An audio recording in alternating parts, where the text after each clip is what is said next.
Bakit ba hindi mo ako paniwalaan? Hindi na ako naniniwala sa iyo. Alam mo kung bakit? Buhat ng magsama tayo, puro kahirapan na lang dinadanas ko sa'yo. Eh bakit ano bang hinahanap mo?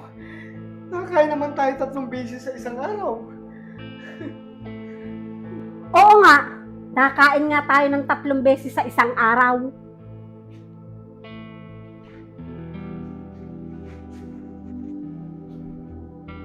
Tingnan mo nga, sa dahon tayo kumakain. Wala man lang tayong kutsara, tinidor, baso, na kahit na ano dito sa bahay.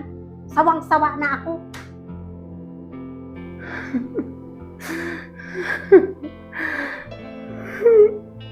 Ang hirap palang maging mahirap. Hindi ka makabili nung gusto mong mabili.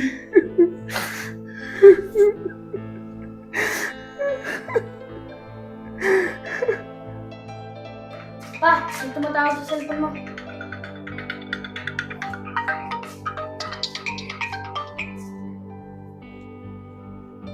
Hello? Hello? Hello? Ano ba to? Text o tawag? No, no, no, no. Ha? Ma'am, totoo ba to?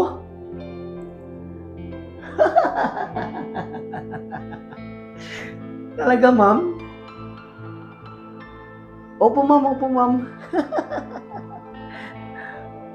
Sige po, sige po. Ay, salamat, ma'am. Okay. Bye. Oh, sino yung tumawag sa'yo? Tumawag ma sa akin yung agency. Papunta na ako ng Japan. Talaga? Pag andun ka na, magpadala ka agad ha, para makabili man lang ako ng baso, pinggan at kutsara.